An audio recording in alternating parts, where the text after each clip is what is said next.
Hey there, Sabina here. Are you guys still keeping up with the World Cup results? Today was the round 2 tiebreakers of the event. Some people had to go home after this. Others are going into the next round, which we're going to be seeing in further videos. Meanwhile, let me tell you that today we had a shocking news. Grandmaster and former world champion Aronian has been eliminated already in round 2 by Ukrainian Grandmaster Areshchenko. Well done by Areshchenko. I feel a little bit sad because Aronian is one of my favorite chess players, so it's sad to see him go this early, but such is chess. Sometimes you win, other times you have bad tournaments. So, okay. You already can see a position here on the board. So I've decided to use my creativity today, and instead of just going over one simple game and explain everything, I've decided to compile some misses and blunders in these rapid and blitz matchups, and I hope you enjoy it as much as you enjoy my normal old game from the beginning to the end. This position was played between Grandmaster Aronian with white and Areshchenko with black. Before we make any kind of decision on what should be our move here, let us just evaluate the position. This is something that when we're playing we don't have the chance to do. So we are always very nervous, probably, and at least that's how I am sometimes. You know, you just cannot realize what changes happen in the position. So what's going on with this position? Who do you think is better? Let's start by looking at king safety. Which of these two kings seems to be safer? I would say white's king. And why is that? Because the 7th rank of blacks is opened. Rook c7 is definitely a move that we would like to play eventually. G6 is weak as well. If I could bring my knight towards f4 and bring some extra attack, I would have some knight h5 ideas, knight e6. This rook would come into play as well on the 5th rank. But what's missing here? What am I missing? Well, I'm missing a pawn. So black has his king, okay, less safe than white, but he has a pawn up. So that should be kind of, wake-up call for us as white to be careful not to trade pieces. First of all, we want to attack, and second of all, we have material disadvantage. If we start trading pieces, we're going to eventually lose this game. So now let's look at moves. Which moves come to mind here? Well, knight f4, we cannot do it to bring some more piece to attack. Rook c7 is probably the first move that comes to mind, to just give this check. And checks, captures, and forced moves are the things that we should consider every time we see a new position. And here check is the first one. Then capture, of course, I just mentioned to you we don't want to trade queens. And e5 is another one. Now, let's see which of these should we eliminate immediately. The capture, definitely. Now, rook c7 is the move that Aronian made, and it's just a blunder here, because black just plays king g8, which is what he played in the game, and now this rook in c7 remains emprise. We cannot move the queen unless we trade the queens, and this is definitely great for black. The game continued like this. Rook d5 now, because this pawn is going for queen. If we just take this if we just take in a7, there's just d3, knight c3, rook c6, and this knight has no place to go because I'm promoting. So cannot take that pawn, and if we play rook d6 like Aronian played, well, we're just going closer to our loss, because the more pieces we trade, the easier it will be for black to win this. What does he want to do? Well, trade the rooks as well, and then, the knight endgame is won, because the king pawn endgame is won, so it's normally about the same result with knights or without knights on the board. So, of course, provided that the rooks get traded off. So, okay, the game went on another 50 moves. I'm not going to go over all of them. If you want to see exactly how Aronian lost, please feel free to check that. But let's go back at the starting position and find some better move for him. E5. E5 is the move that I consider would have given him some chances to get some attacking ideas in this position. Because now we are closing the action of the queen to f4, so our knight is getting ready to come towards f4. If he plays queen e7, now we're playing e6. Again, the rook now in c7 won't be hanging anymore, it's just rook c7, winning some material. We close the action of the queen, so there'll be queen e5 checks. This knight is coming towards f4. And capturing the pawn is a blunder, because now the knight comes and taking the queen, putting pressure on g6 and having some rook c7 idea. So black would have to just give away the exchange. Queen d6 won't work because rook d5. And the queen won't be able to control both c7 and g6. So, and after rook f4, okay, we have an exchange up.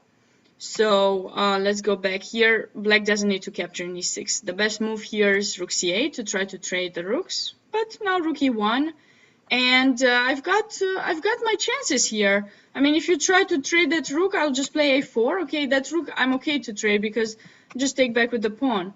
Now, you know, this pawn is hanging, my queen is coming, this knight is coming towards f4. Things should have been smooth for Aronian here. Maybe not, he wouldn't be winning, but he definitely would not be losing this, and maybe his morale would be up and not lose the next game as well. But okay, such is chess. Let's go to the next game. The next move that I wanted to show you, the next blunder, happened in the game between Fressinet, Grandmaster Fressinet, and Grandmaster Nepomniachtchi. Here, black's queen is being attacked, so Nepomniachtchi went for queen f5, and now I'm already giving you some hints of some ideas in this position.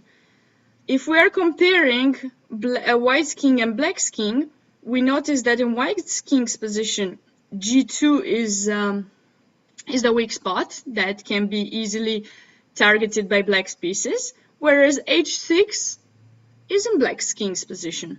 Other than that, black has all of his pieces here, so he's well protected, but h6 is a weak spot.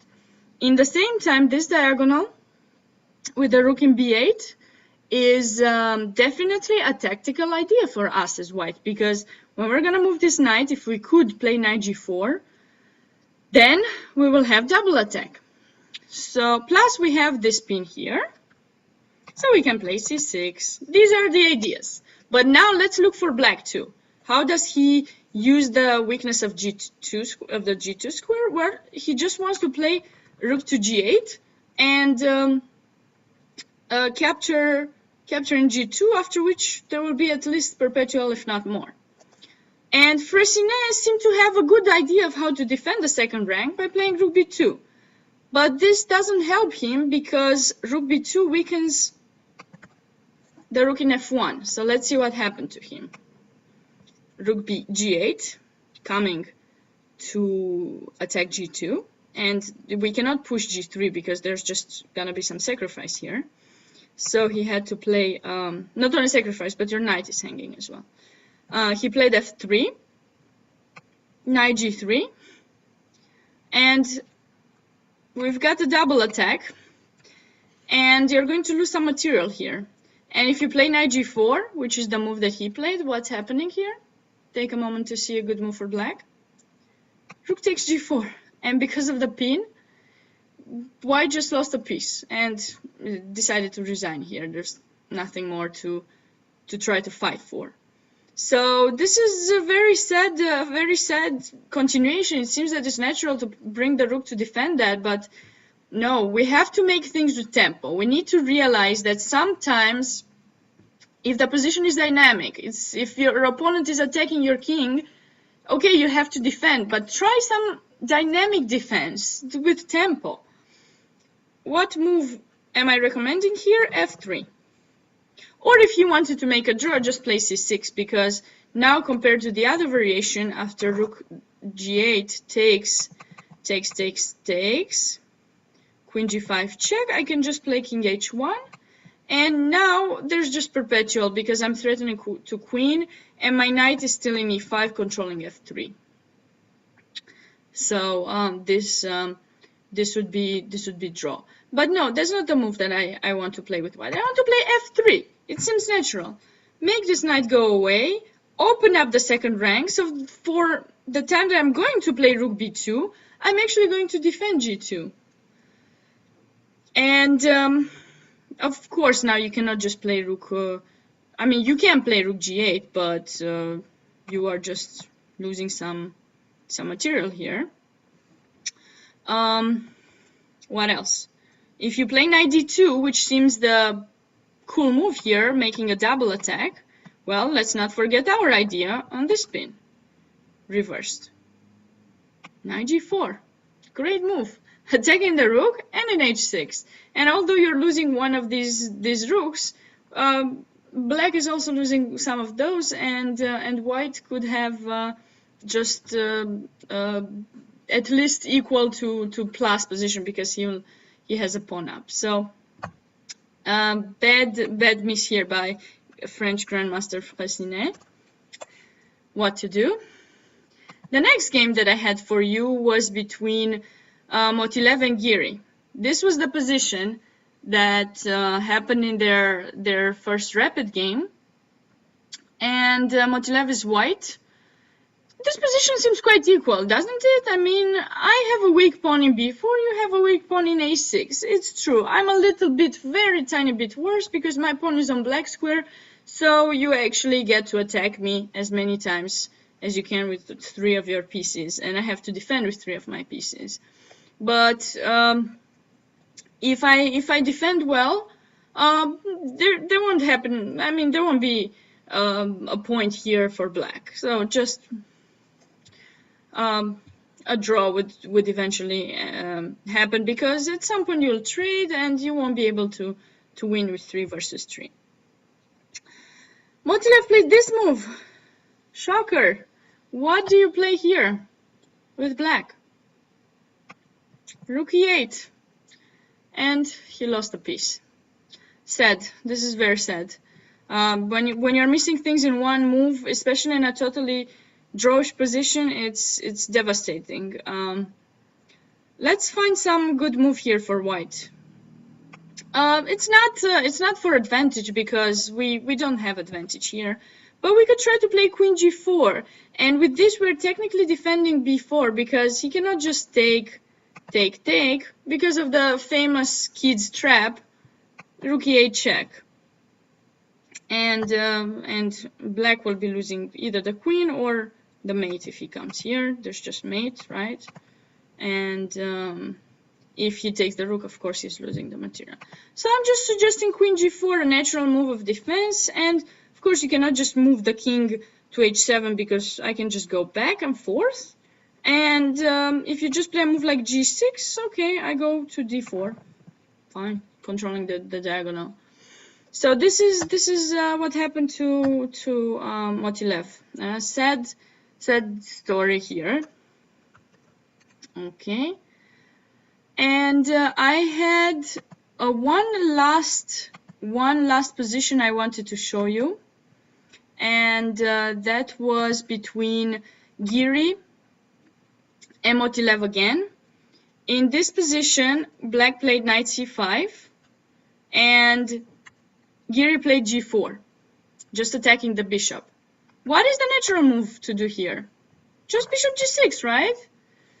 And just take the bishop. Okay, white is better, he has more space advantage, but we just, move the bishop and, okay, e4.